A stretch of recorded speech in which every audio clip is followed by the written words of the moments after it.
Наша следен господин е госпожа Ирина Бухова. Добро утро, госпожа Бухова, доктор Бухова. Добро утро. Директорката на Државниот здравствен и санитарен и здравствен инспекторат. Така е. Госпожа Бухова, како сте прво да ве прашам? Вие носите маска, јас не носам маска, ама ние запазуваме и дистанци, сите се вакцинирани и така натаму, па предпоставаме и заради една порака до јавноста, дека се уште треба да се носат маски. ВСЗ ги контролира протоколите за носење маски или не, и порака плюс до јавноста, меѓутоа се уште се активни протоколите за носење маска во затворен простор. Добро, ние овдека имаме обезбедена и дистанца, она студија не беше помало, па дури и плексиглав имавме ставено и така. Се надеваме дека и проветрувањето е подобро. Морам да ви кажам дека кога влегувам вчера денеска на вашата веб страна, последната вест ви од пред 3 дена за некакво средство за мачкање од сонце. Не знам, веројатно не стигнувате да ја проверите веб страната, ама за овие кои што сакаат да се информират и така, да знаете дека ви е прилично застарена и не е up to date. А ово го кажувам меѓу другото и во контекст на тоа што вчера излеговте со соопштение дека сте направиле вореден надзор и инспекција во 18 ковид болници во земјата. Ајде јас да не ги прераскажувам резултатите, ве молам кои се главните наоди, бидејќи и медиумите информираа за тоа, па малку и за тоа ќе поразговарам. Така. Воредни инспекцијски надзори Државниот санитарен и здравствен инспекторат изврши во сите модуларни болници, почнувајќи од трите во Скопје, првата која е во склоп на клиниката за инфективни болести и фибрилни состојби. Другите две се во склоп на клиниката за детски болести и клиниката за пулмоалергологија. Останатите се во Куманово, Кочани, Струмица, Гевгелија, Кавадарци, Охрид, Струга, Прилеп, Битола, Штип, Гостивар, Велес, Дебар. Се надевам дека не испуштив никоја. 18 се наброј и да сме испуштили некого не е намер. Така. Генерално, тоа што во првиот надзор, првично во надзорот е констатирано дека модуларните болници во Битола, Гостивар и Кочани во моментот на надзорот немаат хоспитализирано пациенти. Модуларната болница во Дебар од своето пуштање во функција на ден 21.3. до 1.7. била затворена, а потоа продолжува да работи како пункт за вакцинација. Модуларната болница во Штип целосно го превзема функционирањето на инфективниот одел заради реновирање на постоечкиот одел за инфективни болести во зградата на клиничката болница Штип, а во другите модуларни болници во однос на надзорите кои ги вршеше Државниот санитарен и здравствен инспекторат, а тоа се следните, ќе морам да ги набројам. Значи, прво следува опис на модуларна болница, капацитет на болниците со број на болнички соби, болнички кревети и дополнителни простории. Второ се санитарно-хигиенските состојби на објектот. Трето е увид во извршената документација за дезинфекција, дезинсекција и дератизација. Потоа, имаме увид во здравствените хигиенски прегледи на персоналот, односно кога последно се вршени тие здравствени прегледи на персоналот. Увид во евиденцијата колку од персоналот е комплетно имунизиран. И како стоиме на таа основа? Сега ќе ве прашам и за сите, посебно меве, колку од персоналот е комплетно имунизиран? Скоро во сите модуларни болници имаме комплетно вакцинирани со 2 дози, а имаме и прележани. Секако дека меѓу персоналот има и невакцинирани, вакцинацијата не е обавезна со закон кај нас, така да е се уште оставено на личен избор. Добро, да ве прашам, кој е бројот прво на невакцинирани? Имате точна бројка колку се тие, кој е тој процент? Можеме да го соопштиме? Немам бројка точна. Во овој момент може да ве испратиме покасно. Тоа е голема бројка или не е помала бројка? Помала во однос на вакцинираните и прележаните. Добро, издавате соодветни упатства, можеби разговарате со тие луѓе или немате таква надлежност? Нашите ингеренции не го дозволуваат тоа, меѓутоа на дневна основа секако се апелира за што помасовна имунизација, кога збориме за имунизација на условно кажано обичниот народ, а камоли да збориме за имунизација на медицинари, доктори, придружен медицински персонал. Јас тука би апелирала имунизација комплетна на студентите на медицинскиот и стоматолошкиот факултет, како и имунизација на средниот медицински кадар во завршните години. Во вашата дирекција, што ја раководите, имате невакцинирани колеги вработени? Во Државниот санитарен и здравствен инспекторат вкупно има само 70 вработени, од тоа 45 инспектори. Меѓу инспекторите повеќето се вакцинирани комплетно со 2 дози, уште во април-мај. Останатите имаат прележано и сега се во постапка на поминување на тој период пост. Значи немате невакцинирани Немам. или не прележани?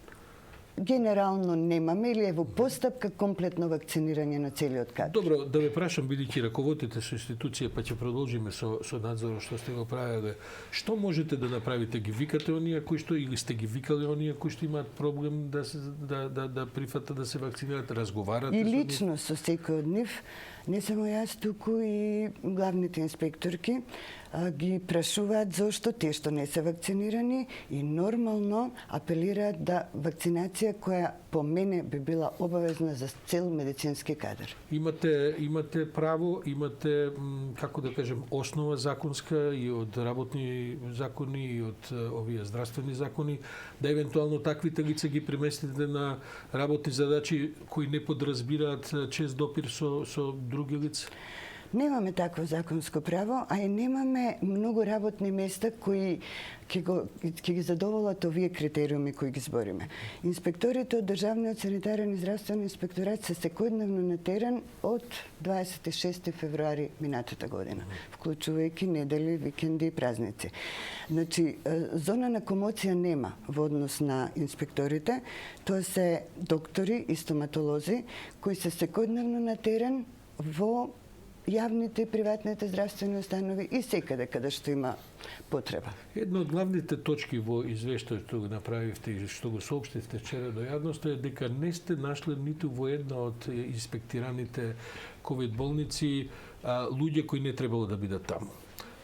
Значи роднини, неовластен персонал и така натаму.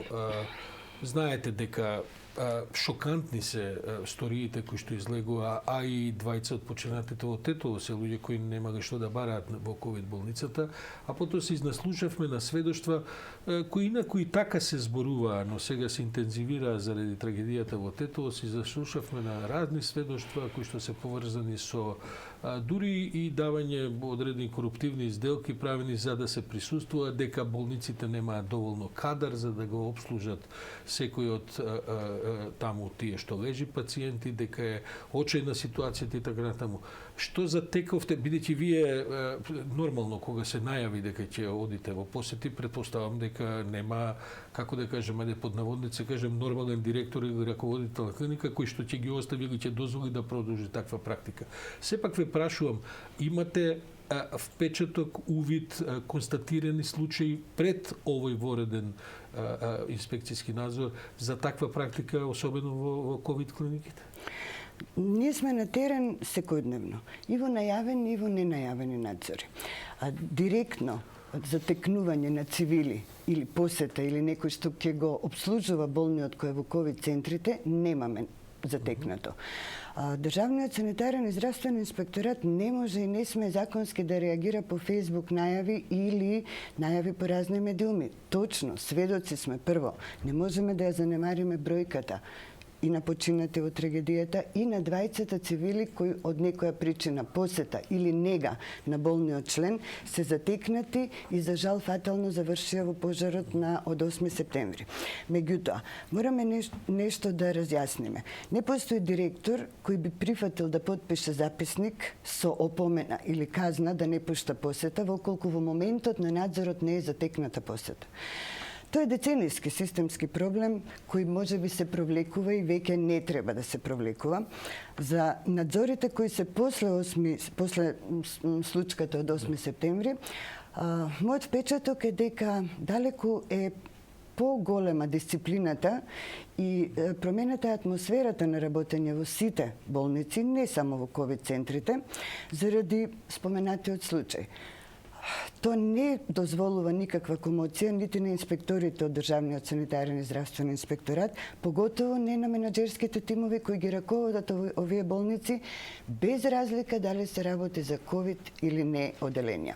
Посебно се напомена дека ковид оделенијата имат апсолутна забрана за било каква посета, а камоли за престој за нега или Вашата надлежност не ја досега, да кажем, техничкиот аспект, него досега техничкиот аспект на состојбата со самите болници.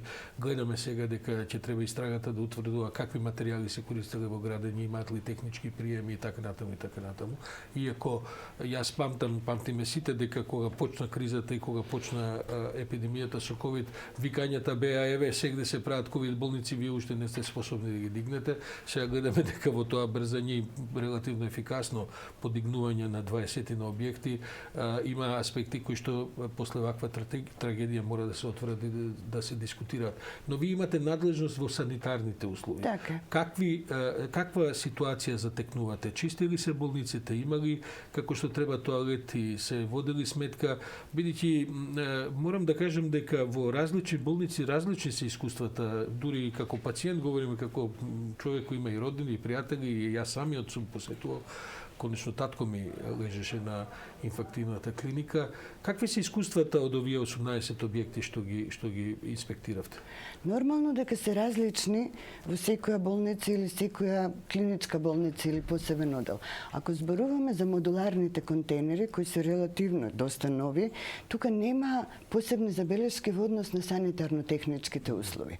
Нема забелешки ниту на многу посебен важен момент кој го инспекторира Државниот санитарен и здравствен инспекторат, тоа е менаџирање со медицинскиот отпад, што е многу битна компонента околу правилно негово менаџирање и транспорт до собирниот. И тоа сега го проконтролиравте? Во секој надзор кога одиме, да, вклучително и сега, значи менаџирање со медицинскиот отпад. Немаме забелешки од тој аспект. Во овие надзори имате ли надлежност околу употребата на кислород, околу тоа како се не. Околу употребата на кислород не, околу ПП објектите, тоа што секој пат не прашуваат не, околу било која безбедносен аспект на не само модуларните и болниците кои функционираат, да се за нема ингеренција. Добро, тоа значи дека ако сега ве прашам дали мислите дека се тие болници безбедни, што би бил одговор? Од аспект на ДСЗ апсолутно да, нема никакви забелешки кои би биле на штета на безбедноста, ама од аспект на законите кои ги инспекторира ДСЗ. Каква е ситуацијата, ве прашувам генерално, со другите одделенија во болниците, бидејќи сакам да завршиме, ние сме сите сконцентрирани на ковидот и на пандемијата, имаме огромни заостанувања во другите медицински третмани, болниците ќе мора да почнат да дополнуваат и да функционираат нормално.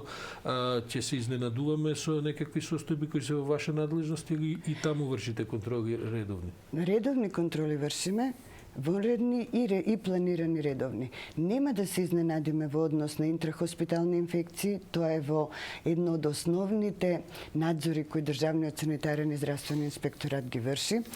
Контрола на тоа колку персонал има, на колку болни, истакнат распоред, истакнато дека е забранета секаква посета. Во однос на конкретно на вашите прашања, ќе мора и полека здравствениот систем се враќа на условно речено нормалната работа, односно да се посветат докторите и другиот медицински персонал и на останатите болести, освен на ковидот. Сведоци сме веќе дека и апелираат одредени доктори да не се занемаруваат другите симптоми, да не се одложуваат заради ковид ситуацијата и да се побара консултација и преглед кај специјалист или субспецијалист во оптимално време. Ирина Бухова, доктор Ирина Бухова, ви благодарам за ова утринско брифирање. Вие сте начело на Државниот санитарен и здравствен инспекторат. Проверете си ја веб страната, би било добро да ја обновите и рефреширате. Така е. Ви благодарам.